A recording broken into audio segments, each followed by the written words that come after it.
Welcome to another segment of the CPO Arena. I'm your host, the moderator, John Hanson, and I'd like to welcome you to today's segment where we are going to be meeting a provider by the name of Zoomin. Now, before we get to the actual segment itself and the introduction of our esteemed panel, I want to give you a brief overview of how the segment breaks out. For the first 5 minutes, the organization, the presenter will give a little bit of background history on the company. Then for the next 10 minutes after that, we'll give a presentation or a demonstration of one of the key features or several of the features of their unique application. After that, we will have a Q&A session where the panelists will have an opportunity to interact with the provider presenters, asking them questions about what they've seen. And then finally, have beefs and bouquets. And the beefs are really just more or less critiquing or wanting to get more information. And of course, bouquets, self-explanatory, is that they are all good things. They are all good things in terms of what they've seen in the demonstration itself. So without further delay, let me first of all quickly introduce you to the panel, starting with Michael Cadieux. Michael, how are you today? Hey, John, how are you? I'm doing well, thank you. Great. Tell us very quickly a little bit about yourself. Sure. So I'm a 20-year veteran of the procurement space and a former chief procurement officer at Publicis Group, second largest advertising company in the world. And about 3 years ago, I left, started my own firm, and consequently started Procurement Foundry, which is now the largest global community for procurement and supply chain professionals based on Slack. Well, as always, it's great to have you here. And if I can remind you to turn off your camera, I'd like to introduce our next CPO panel member, and that is Kanda Rosier. Kanda, how are you? Good morning, John. Always great to be back. I'm Kanda Rosier, former CPO with multiple global companies. Currently president of Collabra Consulting, providing transformation and sourcing excellence work and support to clients, and always happy to be here on the arena. Thanks. Always great to have your insights as well. And if you could turn off your camera, please. And finally, let's welcome Hervé Legendre from overseas. See, we have a truly international panel. Hervé, how are you? Please join us and give us just a brief little background on yourself. Hello, John. What a pleasure to be back today with everyone on the panel, and looking forward to hear about Zoomin. I'm Hervé. I'm the author of Fifth Generation Purchasing, which is a book looking into the future practice related to innovation, agile procurement, and I work for EIPM, which is a school dedicated to training purchasing professionals. Thanks you. Bye. As always, great to have you. If you could turn off your camera. And now, without further delay, let's welcome both Viswa and Mike from Zoomin. I guess, Viswa, we're going to start off with you, or we're going to start off with Mike? Just to introduce myself, I'm the founder and CEO of Zoomin, and I'm joined here with Mike, who's going to take over and give a background about what Zoomin is about. He's leading our sales operations in the US. Over to you, Mike. Good morning. Thank you for inviting us. We're excited to tell you a little more about Zoomin, what we're doing, and the problems that we're solving. So let's go ahead and go through our quick overview. As you see here by the slide, the problem that we're addressing is the challenges that procurement faces trying to take new products to market, trying to remain competitive, trying to manage all the various aspects of the new product development, from engineering to planning. As you see in that manual process circle, there's a whole host of activities that take place there. And what happens is those activities need to move faster and faster as companies are trying to remain competitive, as companies are trying to open new markets, as companies are trying to expand their lines of business. And you see that some 70% of the spend is focused on procurement. So that's the problem that we're focusing on with Zoomin. in a nutshell, if you look at the procurement's activities, there are really three different groups: the product life cycle, the procurement life cycle, and the part life cycle. And what happens here is historically, those have been managed independently. And as you see again by that middle circle, a lot of times they're managed through spreadsheets, faxes, emails, etc. So it's a very laborious and cumbersome set of tasks, and it leads to a lot of mistakes and a lot of errors. What Zoomin does is Zoomin brings go to the next slide, Vishwa. Zoomin brings all of that together, as you see through this loop. If you look at managing the NPD process, starting in the lower left from ideation, engineering, and design, if you follow that lower circle all the way up and around, it goes all the way through sourcing, quality, testing, making sure samples, etc., all the way through production, and then on through making sure the parts are delivered to the plants to the correct places on time. All of this activity falls under that source to pay, that NPD process. And as you see, it's a very complex process that takes a whole host of disparate activities. And, traditionally, the basic ERP systems and other, standard core systems are not keeping up with the changes that are required here. As I just said, you look at, your SAPs, your Oracles, your QADs, they've got some procurement, source to pay capability, but when it comes to covering the whole scope of what's needed to manage this activity effectively, they just don't have it. So that's really the space that Zoomin is filling here. And what that does, that saves precious resources, it saves time, it allows procurement and the NPD groups to achieve targets, and I guess it not only protect, but increase the bottom line, and it makes for a much more efficient way of managing all of that activity. It's bringing that process into the age of digitalization.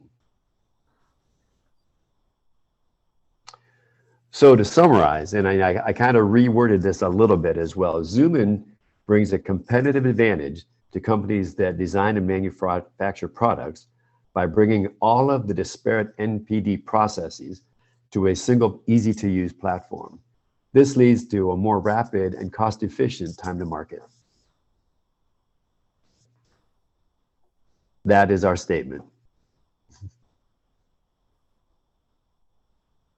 Any questions, comments from anyone? No, I think we're pretty good with that. We'll hold off on the questions until we see the demonstration there as well. All right.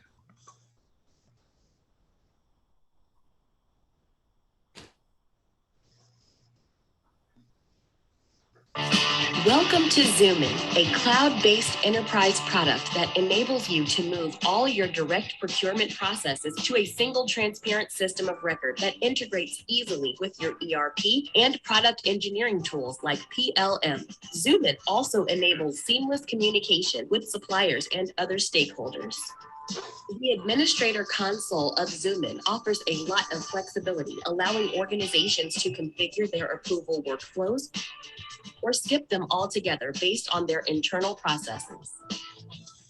Zoomin comes with a powerful integration framework with which Zoomin can communicate to PLM and ERP systems. Establishing a connection with existing ERP and PLM systems can be done in just a few clicks. The procurement process for new product development starts in Zoomin with importing the design and bill of material from PLM using the BOM code. You also have the option to import a BOM using an Excel file. The live integration between the PLM system and Zoomin allows stakeholders to be notified whenever there are part revisions. Next comes the request for purchase or RFP. Raising the RFP is a simple procedure in Zoomin. Select the source from where parts are to be selected. That is either a BOM or a part list. Specify the program under which the RFP will be raised. Enter the BOM code. Add the relevant parts. Enter the delivery address. Then enter the delivery date. Finally, assign a buyer to the RFP, so the RFP is routed to the buyer. You can also assign a value analyst or cost engineer if cost estimation is part of your organization's sourcing process.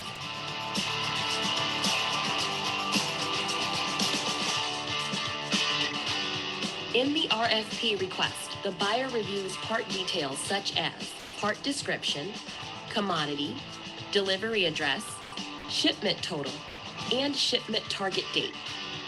Then the buyer selects relevant suppliers to whom the RFQ will be routed.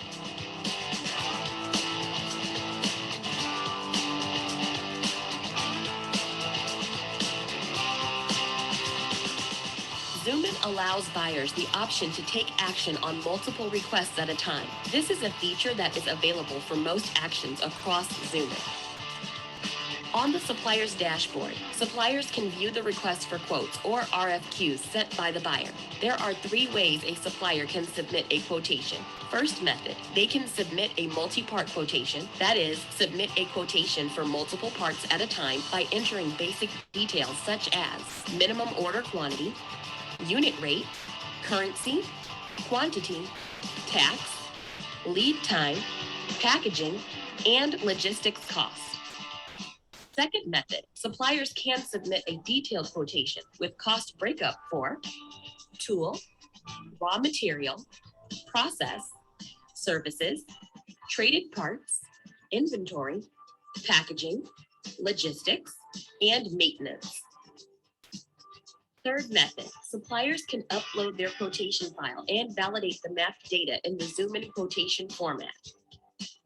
The quotations submitted by different suppliers can be viewed in one place by the buyer.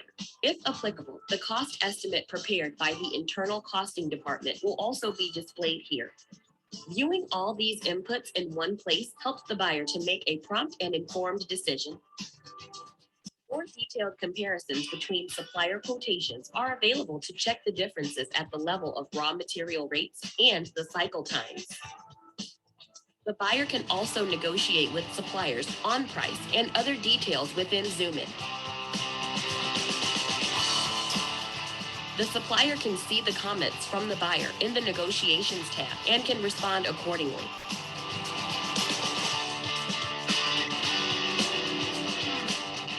Once the negotiations are complete, the buyer selects one or more suppliers and submits for approval.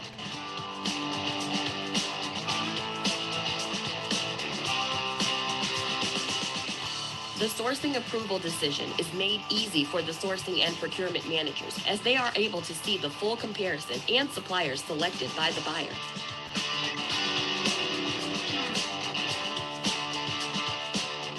The complete PO information is sent to ERP, and the PO number generated in ERP is also available in Zoomin. The draft, released or approved, and canceled PO records are available in both ERP and Zoomin. The supplier then accepts the PO and starts work on the parts order. To keep the buyer informed, the supplier can update the part development completion status and dispatch dates. Even partial shipment dates can be specified.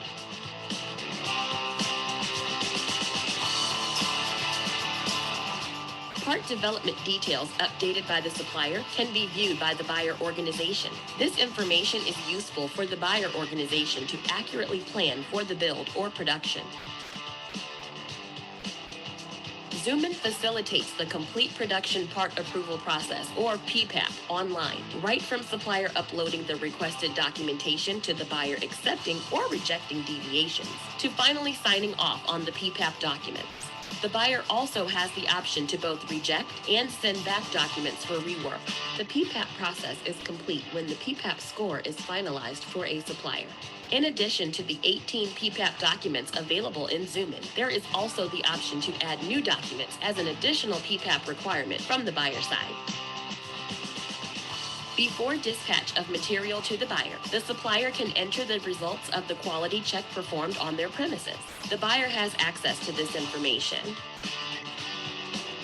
Once the parts are received, a quality engineer can be assigned to inspect the quality.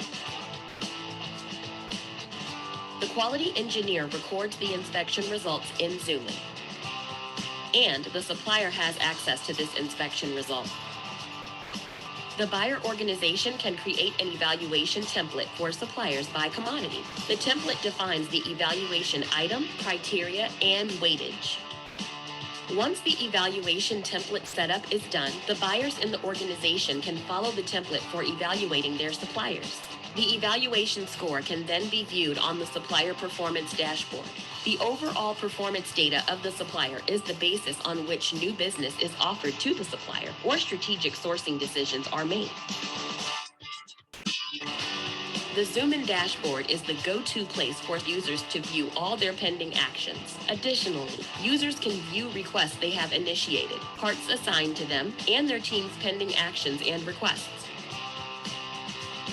On clicking the pending actions, the user can see the list of items that are in the user's queue. For example, RFP, RFQ, PO, and budget items. For each item, the user can review the details and approve it or send it back to the initiator.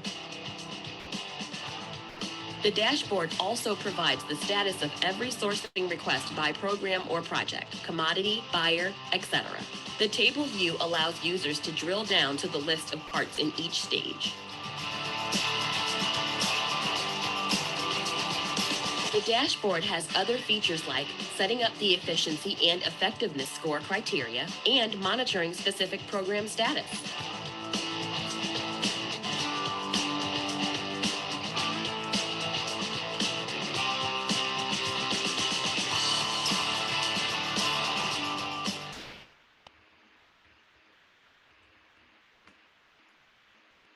All right, Viswa, thank you so much for that. Let's open it up to a panel Q&A. First of all, let's start with you, Kanda. Any questions on what you saw? I mean, it was a fast-paced, informative demo, certainly. Any comments, any questions? I do actually. I have two questions if there's time for two. One is I'm interested to know, there's so many solutions for source to pay and procure to pay out there in the market. What made you pick NPD as your focus? So that's my first question. And then the second one is, it seems clear to me that, with the focus on NPD and direct materials, that really the broad category of manufacturing industries are your focus.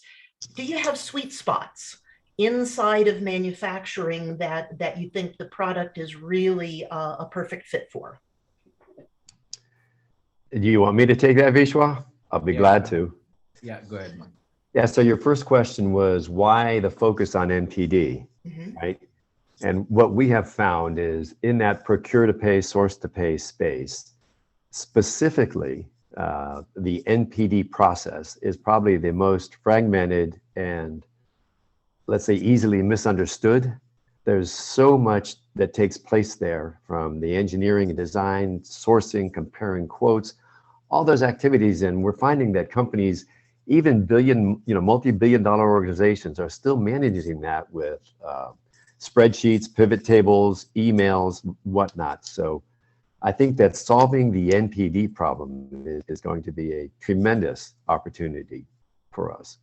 Okay. And your second question, Kanda, was, in this large manufacturing arena, is there a specific area in manufacturing that we're targeting? And yes, what we're focusing on is what we call discrete manufacturing, companies that manufacture, design and manufacture products.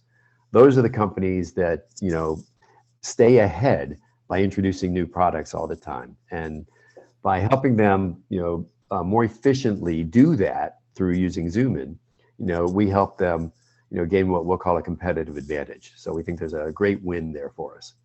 Okay, thanks, Mike. Vishwa, anything to add on that? No, absolutely. The NPD as a process that is so critical for the product manufacturing companies, for them to succeed when they go to market, they actually bring the right suppliers when they are developing the product before they go to market, get them prepped and set the product for success when the product is actually going to the market. This is a very, very critical part of the overall procurement cycle that unfortunately does not have enough tools to support. And that's where we want to go in and make sure that the companies have a chance to have the right tools to set themselves for success when they go with a new product to the market. Okay, thanks, Vishwa. Perfect. All right. Let's go to next, Mike Cadieux. Mike, any questions? Hey guys, sorry about that. I had to click on my my video. Hey, thanks for the presentation. Really appreciate you coming on CPO Arena for us. I'm interested to know just a little bit more about the company. And I know we didn't touch on that at the beginning. Can you tell me a little bit more about the company, how big it is, just to kind of a little bit of scope? I'm not asking you for a P&L, I mean a P&L spreadsheet, obviously, on what your receivables were last year, but can you just tell me a little bit more about the scope, the size of the company, how long you've been in business, you know, maybe, you know, some of the different clients that you have. I don't need to know the logos, but just a little bit more about the company. Yeah. If I can answer that, we found the company in 2019, late 2019. We have been building the product for the last almost a year and a half, and we are fresh to the market, to be very honest. But we do have a few logos that we are picking up as we just started. We have a $1 billion tractor manufacturer that ships product globally. Is one of our clients that we're trying to get on board. We have a Industry 4.0 robotics manufacturer that is very much liking the product and continue to scale the use of the platform for their sourcing and procurement process in general. We have several POCs running around different industries, but we find that automotive and industrial equipment manufacturing is in general a particular area of interest, and where what we are explaining is resonating very well. How we are solving the problem is resonating very well with the with such industries. We are a small team. We have about 50 people now with presence in both in India as well as in the US, and we are a funded company through some of the famous VCs, if I can mention. Yeah, definitely venture backed. Yep. Great. It seems like based on the demo, there's a lot in there, right? If you look at that slide that you showed us, that what you carry versus some of the other suite solutions, it looks like you've kind of tried to jam everything into the cookie jar, which is great in some cases, but with that comes overhead, right? So what should people, I mean, do you see your implementations and your clients having administrative overhead associated with this? What's the weight of deploying your system inside of a, like you said, a discrete manufacturing? Because my experience with discrete manufacturing organizations is they're thin on talent and labor already. So how do you keep this from becoming too much of a burden for them? So by focusing on that NPD process, right, we're carving out kind of a segment or a section of that larger source to pay, procure to pay, arena. And generally with NPD, you're targeting a group of suppliers, a group of users. So it's a smaller, that's actually a very good question. It's a smaller implementation, but much more meaningful.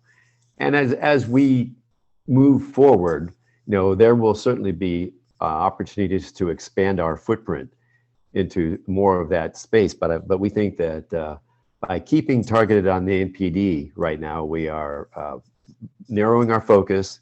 We're specializing, and we're very good with what we deliver here. Great, thank you. Appreciate it. Perfect. Did that get you the answers you're looking for, Mike? Perfect. All right. So now let's go to Hervé Legendre. Hervé, questions for Visual? Yeah, I would have two questions for you. The The first one is really around this NPD. NPD is a two-way street. So it's not just a company telling suppliers what they should do, but it should be also about getting suppliers to challenge the design, make design improvement suggestions, design changes. So my first question is, how does this facilitate, this input from the supplier into the design of the product, just to make sure it's not just a one-way street type of a NPD process. And then let's say I'm a company, and next to my complex manufacturing product, I also need to buy a few simple services for transportation, from local services.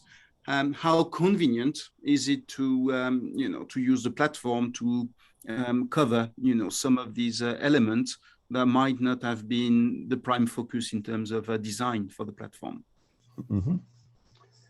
Vishwa, you want to answer that? Right.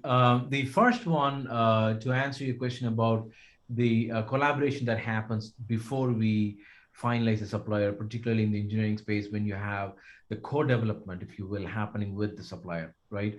Which is a big thing, where technology is with the supplier themselves. So what we enable the companies to do is, when the design engineers come up with a concept or with even a certain level of design, they're able to engage with their suppliers in what we call a pre-RFQ.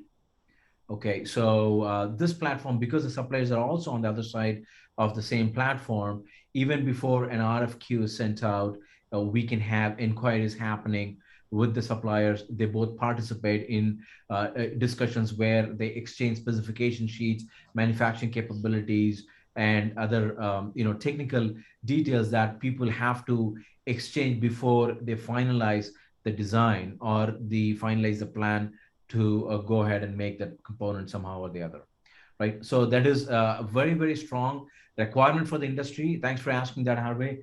And we are, having that feature to make sure that is already available. To answer your question on the second one, where people do require some level of services and other non-product related purchases that they may have to do from time to time.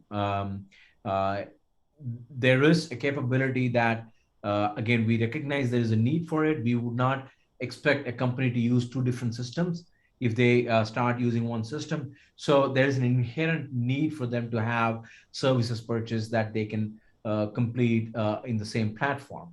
So that capability is absolutely available.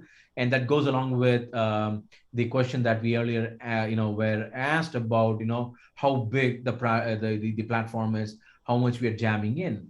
But we also took that time to build the minimum capabilities, right? But that said, we are going first with the NPD capability, make sure that, customers are able to get that, critical process taken care. But they will very soon recognize that if they have to start using the indirect part of it, the services purchases, and anything related to functioning, to the functioning of the business, they will recognize we can do this just as well in this platform.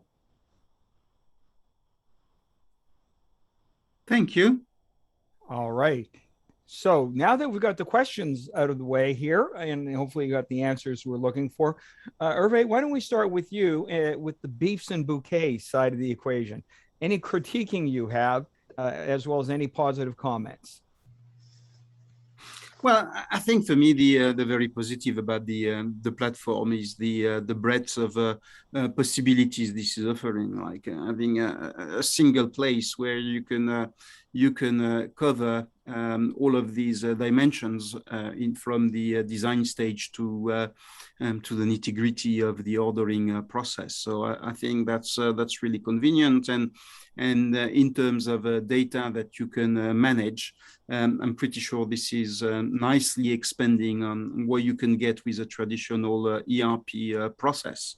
Mm-hmm. Now, I think in terms of the NPD aspects, I think in the future we're going to see more and more of new technologies supporting NPD, like generative AI, that will be helping to support the design of mechanical parts and elements like this. So it'd be interesting to see more of the maybe some of the API, some of the possibilities of connecting to this new technology to be even more early in the process in terms of expanding on these early design activities, checking with suppliers the manufacturability of some of these development, for instance. That'd be an interesting element of a roadmap probably for the future to interconnect with some of these capabilities. All right. Thank you, Hervé. Let's go to Canada. Rose here. Beefs and bouquets, or critiques and bouquets. Okay, thanks, John. And again, thanks, Vishwa and Mike, a really informative presentation. I guess, my bouquets, I think that, and I mentioned this in an earlier comment, there's so many solutions out there in the market, the majority of which are focused on indirect or at the very least, not NPD related procurement. And so I think it's really great to see a product that is focused specifically on NPD within manufacturing. And I think that's a much needed solution in the market, and definitely something that sets you apart from lots of the other solutions that are out there right now. In terms of a suggestion, I know you mentioned that you're just in the process of really coming into the U.S. North American market space, and I think that as you gain traction in the market, being able to use some of those clients as either case studies or as a way to help you accentuate some of the really cool differentiators you have, I think is going to be a big leg up in the marketing activities. But again, I think it's great to see a product that in so many ways is a fresh look at the source to pay space. So thanks. Thank you. All right. Thank you, Thank you. Kanda. And finally, let's go to Michael Cadieux. Michael, beefs, bouquets, and general thoughts. Yeah, I'm gonna jump on what Candace said. I love the fact that this is niche. This is you're focused on, not only are you focused on manufacturing and production, but you're focused on new product development inside of that silo, right? I like the fact that you've taken something that people are trying to almost boil the ocean on and say, well, listen, there's a specific element of all of that that's really, really important to get right at the beginning of the process, which is when you're in a new product development stage. And we're going to focus on helping you get that right, because, in the old adage of, if you build something wrong the first time, it's broken forever. You don't want to build something inappropriately based on erroneous models associated with sourcing or supply chain, and then get all the way down the road where you've proofed out some type of product for development and done your marketing strategy and determined that you can go to market with a new product, only to find out that your sourcing algorithms are wrong and that you can't get part number 157. So I like the fact that you have gone even further down the rabbit hole than some other folks that I've seen, and gone, I think you've taken the word niche to a whole new place for me, which I think is great, because I love people who do that. I think that one of the things that Hervé jumped on, which would probably be my, if that's my bouquet, I think my, what's the other word we're using, John? We call it beef, but let's critique. I'm sorry. So I'll call it my beef. And I don't know if it's a beef or not. Would be, I think that there's an opportunity for you. There's enough data out there in the marketplace right now for you to be inputting real-time commodity data into some of this, so that, as opposed to going through the RFP process, as you're building out your models, you don't even have to go to RFP. it'll give you a good swag on what your logistics pricing is going to be right now. It's going to give you a good swag on what your packaging product is going to be, what your labor cost, overseas labor cost, production costs are going to be. I think all that data is available in the marketplace today. You just need to find the sources for it and pump that in so that you can create real-time modeling and at least prototyping of cost basis before you get to the actual parts level, right? And all the other things. So it'd be really great for me to say, okay, I need to buy a sub-assembly of a braking system for automobiles.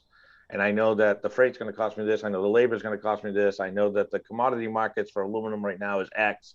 Okay, great. I got all that built into the system. Now I just got to go find a manufacturer to RFP it against the labor costs, and I'm off to the races. So I think it can even create faster RFP modeling and take some of the labor of RFP exercises out of it. If you could input some of that data that's available in the marketplace today, I'd love to see that in the future.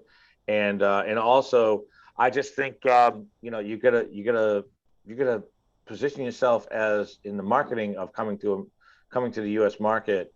You really need to position yourself as, hey, listen, the R&D departments of the world would love to have a product like this, right? The consumer packaged goods, the light industrial manufacturing R&D departments that are building this out, the sourcing departments that are assigned to those R&D departments to figure out what the cost basis of this is before they figure out what the sale price is. I mean, that's a huge opportunity for you in that space, and I love where I think you're going to take this. Mm-hmm. All right. Thank you, Michael. Very insightful as always from the panel. In the last minute, let me give a closing word to either Mike or Viswa. I'll let you choose. Any final comments before we sign off? Go ahead, Vishwa. I was going to turn it over to you. Go ahead. Well, thank you for giving us this audience. Anytime we can get in front of professionals like you and you can give us feedback like this, it only helps us both with our product, with our marketing. It just helps us learn and grow. And we can't tell you how excited we are about what's in front of us with this platform. And so, again, thank you very much. All right. Well, thank you, Viswa and Mike. And I want to remind the audience that this will be made available on an on-demand basis until you're ready to enter the CPO arena the next time. We will look forward to talking with you then. Bye for now.